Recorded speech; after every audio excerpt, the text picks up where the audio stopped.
천지를 만드신 하나님 아버지를 내가 믿사오며 그 외아들 우리 주 예수 그리스도를 믿사오니 이는 성령으로 잉태하사 동정녀 마리아에게 나시고 본디오 빌라도에게 고난을 받으사 십자가에 못 박혀 죽으시고 장사한 지 사흘 만에 죽은 자 가운데서 다시 살아나시며 하늘에 오르사 전능하신 하나님 우편에 앉아 계시다가 저리로서 산 자와 죽은 자를 심판하러 오시리라. 성령을 믿사오며 거룩한 공예와 성도가 서로 교통하는 것과 죄를 사하여 주시는 것과 몸이 다시 사는 것과 영원히 사는 것을 믿사옵나이다. 아멘.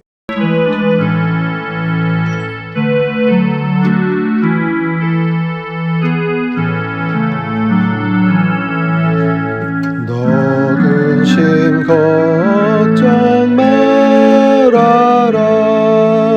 주 너를 지키리. 주 날개 밑에 거하라. 주 너를 지키리. 주 너를 지키리. 아무 때나 어디서나 주 너를 지키리. 늘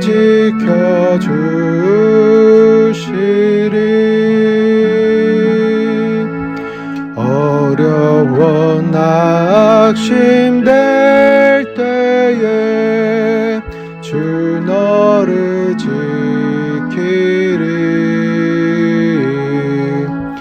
위험한 일을 당할 때 주 너를 지키리. 주 너를 지키리. 아무 때나 어디서나 주 너를 지키리. 늘 지켜주시리.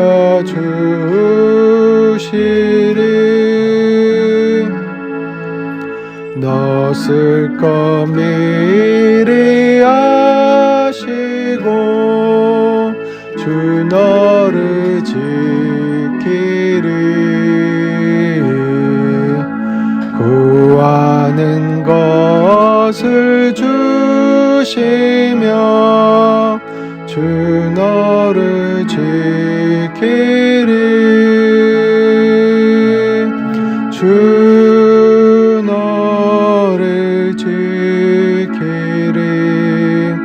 아무 때나 어디서나 주 너를 지키리. 늘 지켜주시리.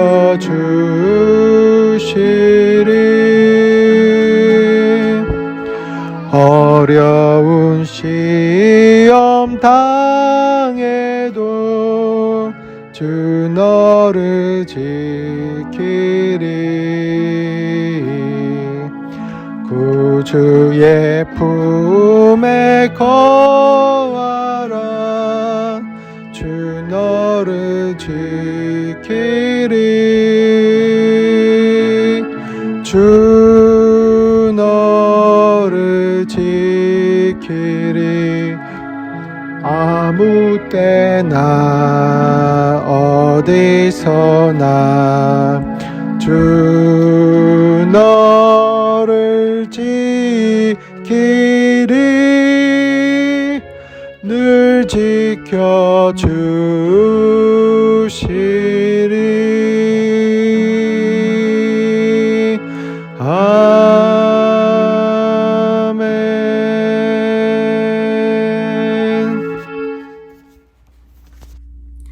사랑하는 원성교회 성도님들 안녕하십니까? 오늘 하루도 하나님께서만 주실 수 있는 평안과 위로가 우리 성도님들의 삶 가운데 가득하길 주님의 이름으로 축원합니다. 오늘 함께 보실 누가복음 13장에선 앞에 12장에서 수많은 사람들이 예수님께로 몰려왔고 예수님께서 하나님 나라의 말씀들을 또한 크게 증거하셨지요. 근데 그 말미에 오늘 13장 처음에 그때 마침 두어 사람이 와서 그 당시 가장 핫 이슈였던 사건을 예수님께 말씀드리는 것으로 질문하는 것으로 우리 13장이 시작되고 있습니다. 갈릴리 사람들의 피가 그들이 예배를 드리는 중에 죽고 그들의 피가 자신이 드리던 제물의 피와 섞였다라고 말씀하고 있습니다. 그 당시 예배는 제사였지요. 제물의 피를 가지고 와서 자신의 죄를 그 제물에 전가하고 제사장이 잡는 것이 아니라 본인들이 잡습니다. 그리고 그 피를 제사장들이 가져와서 하나님께 드리지요. 근데 그 일을 하는 도중에 로마 군병들이 쳐들어와서 그들을 죽였다는 것입니다. 당시 사건을 보면 빌라도가 예수님을 십자가에 못 박은 그 사형을 언도한 것 때문에 우리가 그 빌라도만 알고 있지만 또 한편으로 이스라엘의 황심을 사기도 하고 또 그들을 위한 나름의 정책을 또 펴기도 한 것을 봅니다. 바로 이스라엘의 부족한 물 때문에 수로 공사를 하였는데 실로암의 물가를 더 확장하는 공사를 했던 것 같습니다. 그리고 거기에 망대도 세우고 큰 공사를 벌였는데 그 공사를 위해서 비용이 많이 필요하죠. 그 비용을 성전에서 이렇게 가져가는 것으로 충당하였다고 합니다. 그러니 많은 사람들이 불만이 있었을 것입니다. 세금 때문에도 불만도 있겠고 또 저 사람들은 참 우리 하나님의 민족이 우리 이스라엘을 괴롭힌다라고 어떤 정책을 펼치든 또 안 좋게 보기도 하겠죠. 그런데 그 때문에라도 시위를 그리고 데모를 준비한 것 같습니다. 근데 그것을 알고 미리 알고 이렇게 예배를 드릴 때 와서 먼저 이렇게 죽이게 된 것이죠. 근데 우리가 예배를 드리다가 총기 난사 사건이 미국에서도 몇 번 일어났었는데 그런 일을 당했다고 생각해 보십시오. 모두가 충격과 놀랍고 어떻게 하나님께 예배를 드리는 도중에 저렇게 죽을 수 있을까? 안타깝다. 하지만 또 그 사람들의 죄가 얼마나 크기에 그런 일을 당할까 이렇게 생각하기도 합니다. 우리 옛날에 목사님이나 우리 어르신들을 보면 하나님 제가 누워서도 말고 아프다가도 말고 하나님께 기도하는 중에 하나님 나라로 갈 수 있으면 좋겠습니다 라고 하는 또 설교하는 중에 하나님 나라에 갈 수 있으면 좋겠습니다 라고 하는 그런 문화나 또 그런 간절한 기도도 끝까지 하나님 앞에 쓰임받고 기도하다가 마지막 생을 맞이하는 그런 기도를 어른들의 말을 들었다면 우리가 그 상황들도 안타까워하면서 또 이해할 수도 있을 텐데 그 당시 이스라엘의 문화가 죄를 지으면 하나님께서 심판하신다, 끔찍한 일을 당한다 이런 것이 있었나 봅니다. 그래서 그 사람들의 안타까운 상황보다는 그 속에 있는 내용보다는 겉에 드러나는 현실로 얼마나 죄가 많았으면 하나님께서 이렇게 공개적으로 안 좋게 죽게 만드실까 허락하실까라는 거죠. 근데 거기에 대한 예수님의 답변이 이어집니다. 그 많은 사람들에게 다시 한번 말씀하시는 거죠. 너희가 이 사람들이 죄가 많아서 이런 일을 당했다고 생각하느냐. 실로암에서 또 망대 공사를 하다가 망대가 무너져서 거기에 18명의 사람들이 깔려 죽은 일이 있었던 것 같습니다.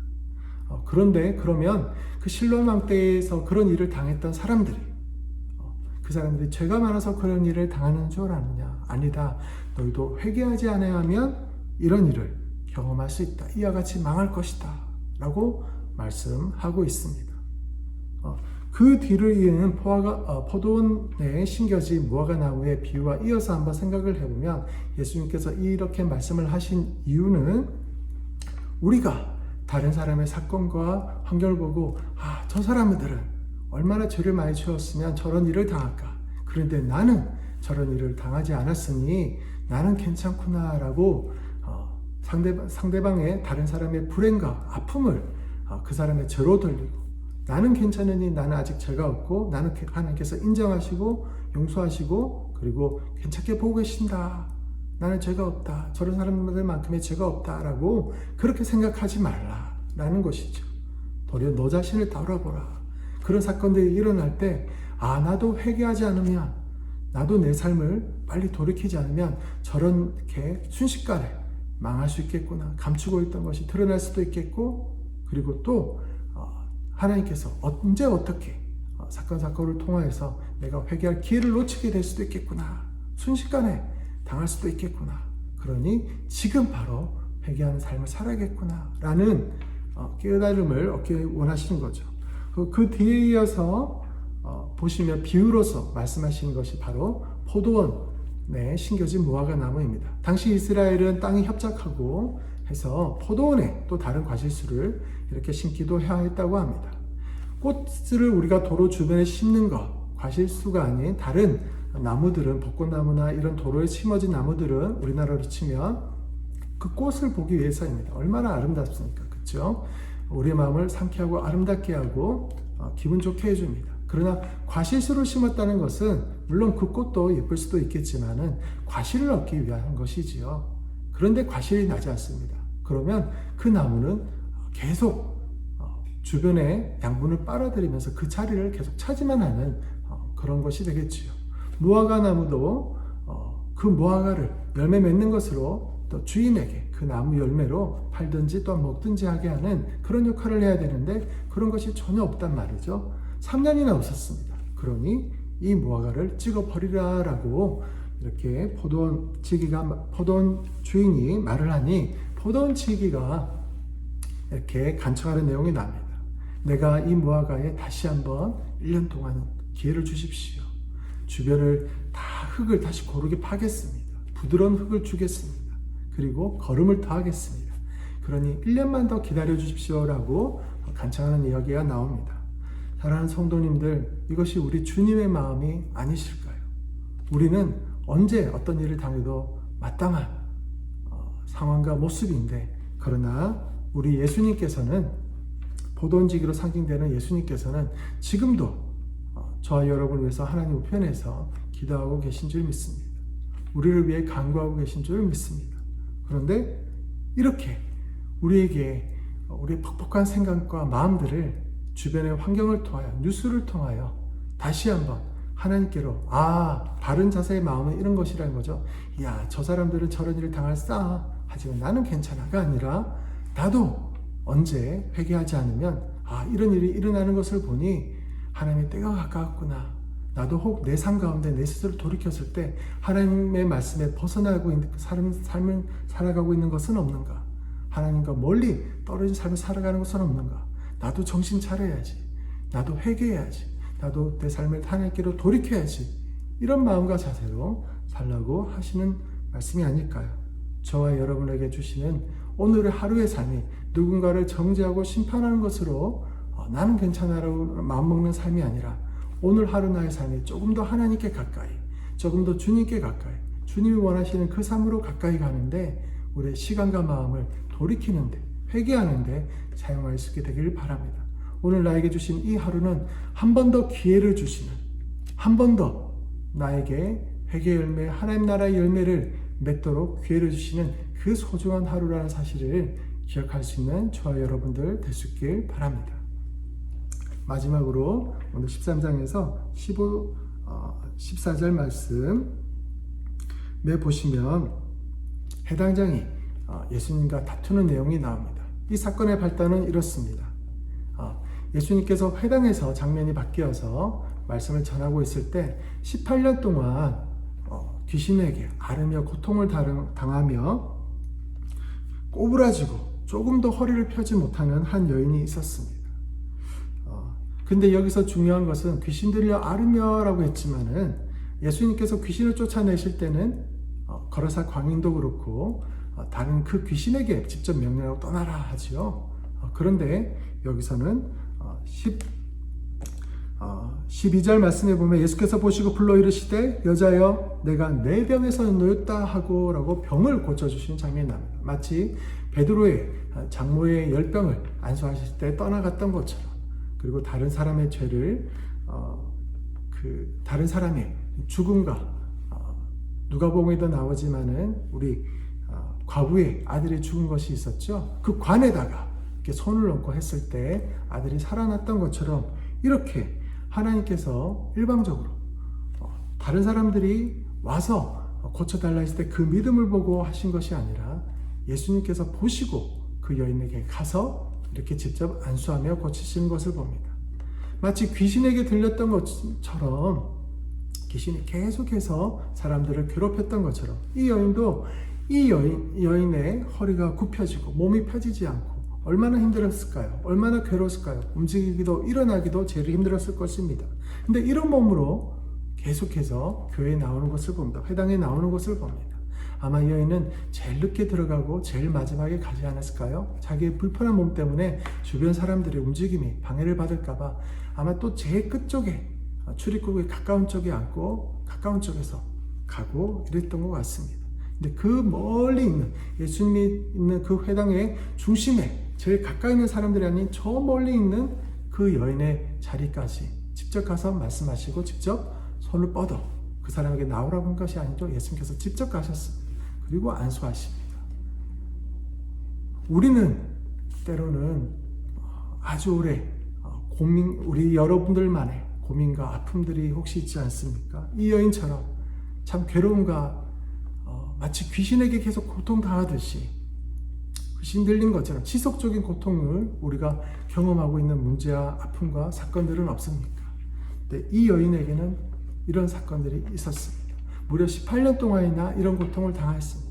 그럼에도 불구하고 하나님의 말씀을 들으러 나오는 자리에, 하나님의 은혜를 받으러 나온 자리에, 하나님께 예배 드리러 나오는 자리에 이 여인은 포기하지 않고 나온 것을 봅니다. 그 여인의 마음을 우리 하나님께서는 아셨던 것 같습니다. 그리고 예수님께서는 가십니다. 그리고 그 여인을 마치 예수님께 말하지도 부탁하지도 않았는데 먼저 고쳐주신 장면을 봅니다. 그러자 모든 사람들이 다 하나님을 찬양하게 되죠. 고치신 건 예수님이었지만 예수님을 통해서 예수님만이 높아지는 것이 아니라 하나님의 이름이 높아졌습니다. 예수님을 통해서 사용하시는 그 하나님의 마음이 드러났습니다. 잘난 사람, 부자인 사람, 헌금 많이 하는 사람한테 예수님께서 역사하신 하나님께서 관심을 많이 가지고 계신 것이 아니라 이렇게 우리 바로 옆에 있었고 나도 저 사람을 도와줄 수 없고 그렇게 긴 세월 동안 애써하고 아파하는 그 모습의 여인이었는데 그 여인을 어떻게 알아보시고 고쳐주시는 그 하나님, 우리의 죄도 계속해서 보고 계시고 기회를 주시고 회개하기를 돌이키기를 원하시는 하나님이시지만 우리의 작은 선의와 우리의 작은 하나님에 대한 마음, 그 충성과 마음도 미약한 마음이나봐 그리고 고통스러워하는 가운데서도 하나님께 나오는 그 마음을 우리 주님께서는 알고 계시다는 그것이, 그리고 고쳐지고 회복시켜주는 그것이 하나님의 영광과 그 마음이 확 드러나는 순간이 아니었을까요? 하나님 나라가 임하는 그런 순간이 아니었을까요?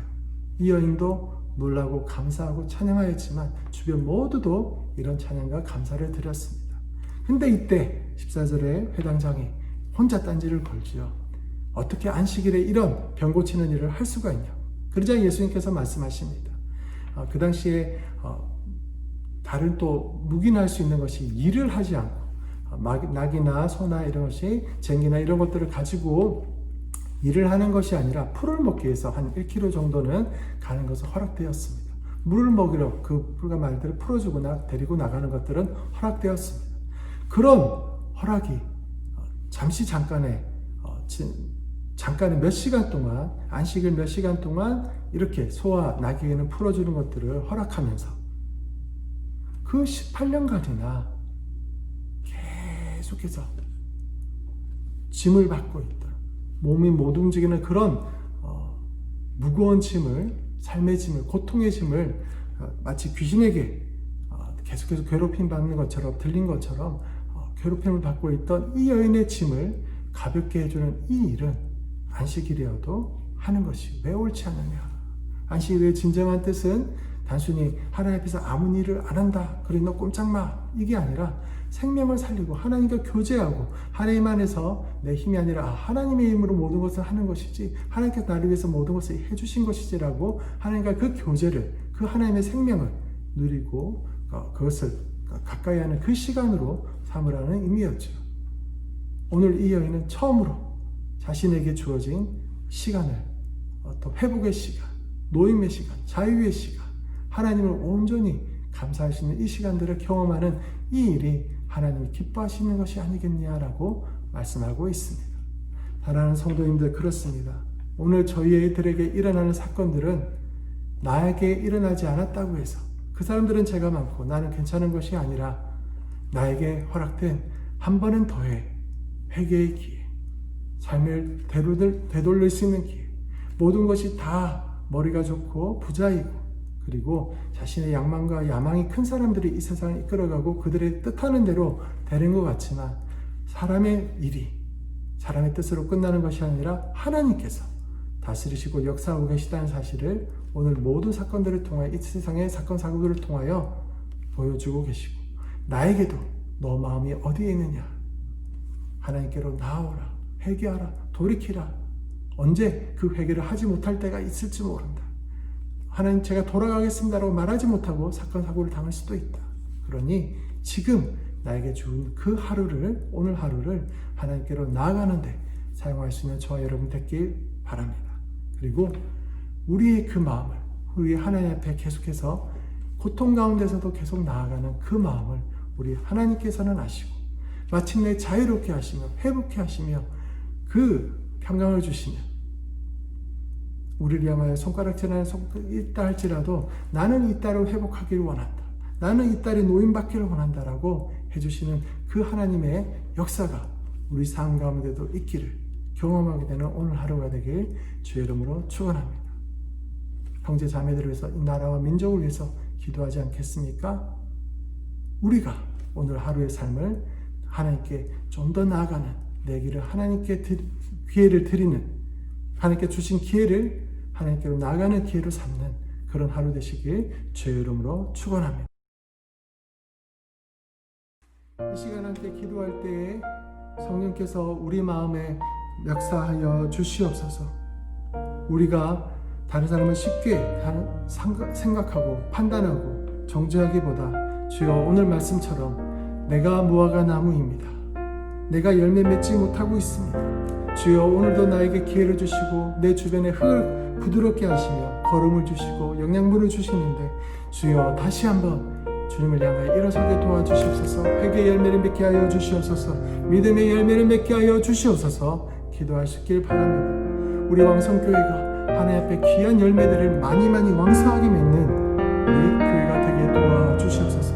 담임 목사님 말씀 사역 가운데 우리 심령에 꽂히는 하나님의 음성이 들려지게 도와주시고 우리가 새롭게 될 수 있도록 도와주시옵소서. 우리 말씀을 또한 같이 전하는 부교역자들과 또 교회원들을 돌보는 기도하는 우리 교역자님들, 교구장님들에게 함께하여 주시옵소서. 그리고 우리 환우분들에게도 함께하여 주시사 아픈 자, 병든 자, 고통받는 자들에게 하나님의 손길과 하나님의 치유하심이 임할 수 있도록 역사하여 주시옵소서. 우리 다 함께 주여 한번 부르시고 기도하며 나아가겠습니다. 주여